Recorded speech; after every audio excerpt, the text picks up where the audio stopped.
মহাপুরুষ মহারাজ জনৈক সন্ন্যাসীদিগকে বলেছিলেন, তোমরা ঠাকুরের এই পবিত্র সঙ্গে এসেছ, ত্যাগীশ্বর ঠাকুরকে তোমাদের জীবনের আদর্শ করেছ এবং সে আদর্শে নিজেদের জীবন গঠন করছ।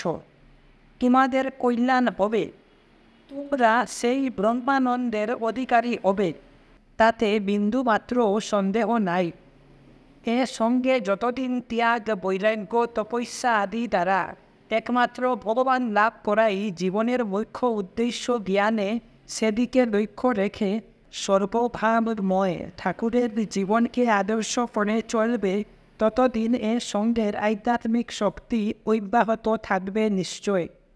কাজকর্ম, প্রতিষ্ঠা এসব বাড়ানো তো অতি সহজ কথা, কিন্তু একমাত্র ভগবান লাভ করবার জন্যে তপনিষ্ঠ হয়ে সমগ্র জীবন একভাবে কাটিয়ে দেওয়া অতি কঠিন ব্যাপার।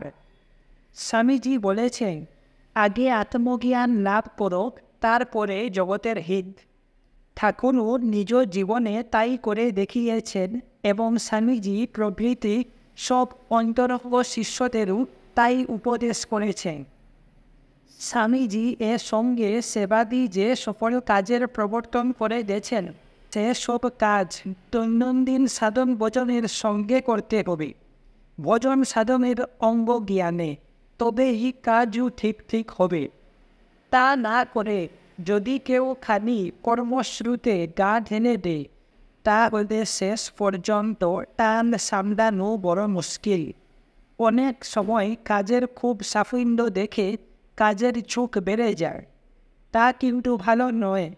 তাতে শেষ পর্যন্ত জীবনের উদ্দেশ্য ভুল হয়ে যায় এবং সব গুলিয়ে দেয়। ঠাকুরের কাছে আমরা ভগবত প্রসঙ্গ ছাড়া অন্য প্রসঙ্গ কখন শুনিনি।